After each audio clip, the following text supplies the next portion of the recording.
Assalamualaikum warahmatullahi wabarakatuh. Halo everyone, kami dari kelompok 2 Sejarah Pemikiran Ekonomi, Pendidikan Ekonomi 2019 di Fakultas Ekonomi Universitas Negeri Surabaya. Sebelumnya, izinkan kami untuk memperkenalkan anggota kelompok kami. Yang pertama, Alisa Beta Kotronada dengan NIM 008, Binti Lulu Ilmaknunin dengan NIM 014, dan Savitri Wulandari dengan NIM 031. Hari ini, kita akan belajar mengenai era ekonomi ilmiah. Mohon disimak dengan baik ya teman-teman.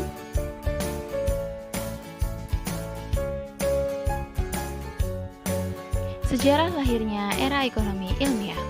For your information, ilmu ekonomi dulu bernama ekonomi politik. Ilmu ekonomi juga disebut sebagai ilmu moral. Karena pengaruh yang diberikan oleh Marshall, ekonomi politik berubah menjadi disiplin ekonomi yang sama dengan ilmu pengetahuan lainnya. Era ekonomi ilmiah berawal pada tahun 1870. Pada tahun ini dianggap sebagai tahun revolusi Eropa dengan terbitnya buku The Communist Manifesto. Buku ini berisi teori hasil pemikiran Marx dan Engels, namun teori tersebut mendapatkan banyak tanggapan dari tokoh ekonomi, baik dari sosialis ataupun liberal kapitalis pada masa itu. Hal itu membuat para tokoh pada era tersebut diantaranya Jeffons, Walras, Schlesinger, juga Marshall mendalami pembahasan dalam buku tersebut, dan mereka mendapatkan kesimpulan yang sama, bahwa teori nilai tidak lagi didasarkan pada nilai tenaga kerja atau biaya produksi, namun beralih pada kepuasan marginal atau marginal utility.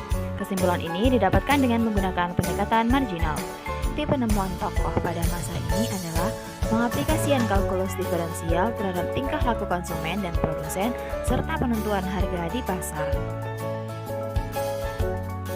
Dengan penemuan prinsip analisis marginal dan utilities menjadi salah satu pengaruh yang cukup besar dalam ilmu ekonomi. Tokoh dalam era ekonomi ilmiah, yang pertama adalah Marshall, yang kedua Pareto, yang ketiga Jeffons, dan yang keempat adalah Edgeworth. Yang pertama adalah Alfred Marshall. Ia lahir di Bermondsey 18 Juli 1842. Ia adalah seorang profesor Universitas Cambridge yang terkenal. Ia juga disebut sebagai Bapak Ekonomi Neoklasik. Salah satu karya dari Marshall adalah The Principle of Economics, yang mengatakan bahwa ekonomi diatur oleh hukum alam bukan kebijakan politik. Dengan buku ini, Marshall berhasil melakukan perubahan besar dengan mengubah ilmu ekonomi dari ekonomi politik menjadi ekonomi. Dengan demikian, Marshall berhasil membawa pengaruh besar, yakni dengan didirikannya Fakultas Ekonomi di tingkat universitas. Pokok pemikiran Marshall yang pertama adalah teori perilaku konsumen, yang kedua teori harga, yang ketiga surplus konsumen dan surplus produsen, yang keempat elastisitas permintaan dan penawaran, dan yang kelima teori distribusi pendapatan. Teori perilaku konsumen. Kontribusi Marshall dalam teori perilaku konsumen adalah teori kepuasan utility, yang berarti bahwa konsumen akan meneruskan pembelian terhadap produk dalam jangka waktu yang lama karena mendapatkan kepuasan dari produk yang sama yang dikonsumsinya. Teori harga. Harga terbentuk sebagai integrasi dua kekuatan pasar, yakni penawaran dari produsen dan permintaan dari konsumen. Teori harga juga menggabungkan dari teori klasik dan neoklasik. Consumer surplus. Consumer surplus merupakan keadaan di mana konsumen berhasil membeli barang dengan harga yang rendah meskipun dia mampu membeli dengan harga yang lebih tinggi. Sedangkan produser surplus merupakan ukuran keuntungan yang diperoleh oleh produsen dalam menjual produknya. Elastisitas permintaan dan elastisitas penawaran. Elastisitas permintaan adalah pengaruh perubahan harga terhadap besar kecilnya barang yang diminta.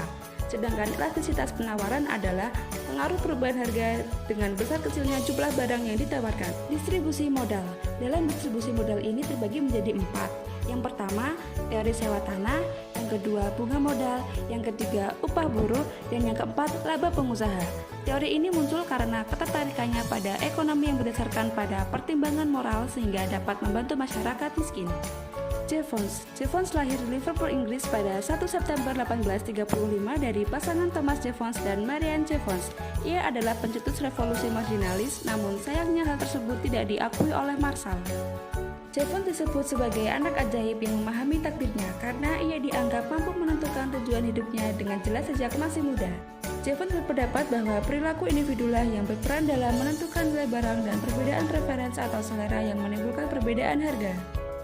Pemikiran Jevons menentang model klasik ortodoks yang menyatakan bahwa biaya menentukan nilai dengan mengatakan bahwa nilai tergantung pada utilitas. Menolak doktrin kemudian bahwa nilai ditentukan tenaga kerja atau biaya produksi, ia mengatakan bahwa pengeluaran tenaga kerja atau kapital tidak berpengaruh pada nilai suatu barang. Vilfredo Pareto. Pareto lahir di Paris pada 15 Juli 1848 dari pasangan Raffaello Pareto, seorang insinyur Italia, dan Marlene Maternelle, seorang wanita Perancis. Prinsip Pareto, 80% hasil atau konsekuensi yang muncul berasal dari 20% penyebabnya, sehingga 20% dapat dijadikan sebagai fokus. Prinsip ini muncul karena penelitian yang dilakukan oleh Pareto bahwa 80% kacang polong sehat yang berada di perkebunan berasal dari 20% tanaman kacang polong. Contoh aturan 80/20 yang berkaitan dengan aspek kehidupan. Yang pertama adalah 20% dari pelanggan menghasilkan 80% dari jumlah usaha. 80% keluhan berasal dari 20% layanan produk usaha dan 20% waktu yang dipakai berkorelasi dengan 80% hasil produktivitas. Pareto meninggal di Swiss pada 19 Agustus 1923 pada usia 75 tahun. Bagaimana teman-teman? Semakin seru bukan? Mari kita lanjut ke pembahasan tokoh yang terakhir. Tokoh yang terakhir adalah Francis Isidro Edgeworth. Edgeworth lahir di Edgbaston, Irlandia pada tanggal 8 Februari 1877. Ia adalah tokoh yang sangat berpengaruh dalam perkembangan ekonomi neoklasik. Adapun beberapa karir dari Edgeworth, pada tahun 1888, ia diangkat ke kursi bidang ekonomi di King College London. Dan pada tahun 1891, ia diangkat sebagai Dramman Profesor Ekonomi Politik di Universitas Oxford. Lalu pada tahun 1891 juga, ia diangkat sebagai editor pendiri The Journal Economy, di mana salah satu publikasi ilmiah terkemuka di bidang ekonomi saat ini. Kontribusi Edgeworth. Dia berhasil mengembangkan teori utilitas, memperkenalkan kurva indiferen dan terkenal dengan kota Edgeworth, yang sekarang akrab atau sedang dipelajari bagi mahasiswa mikroekonomi. Karya dari Edgeworth. Karya dari Edgeworth yang paling asli dan paling terkenal adalah Mathematical Psychics. Bukunya berjudul An Essay on the Application of Mathematics to the Moral Sciences. Buku ini diterbitkan pada tahun 1881 di mana Edgeworth merancang apa yang sekarang dikenal sebagai kota Edgeworth, yang pada dasarnya memungkinkan kita untuk membandingkan dua fungsi matematika yang direpresentasikan sebagai kurva menggunakan sumbu yang sama. Bagaimana teman-teman? Apakah bisa dipahami? Sekian materi pembelajaran dari kami. Semoga bisa bermanfaat. Terima kasih.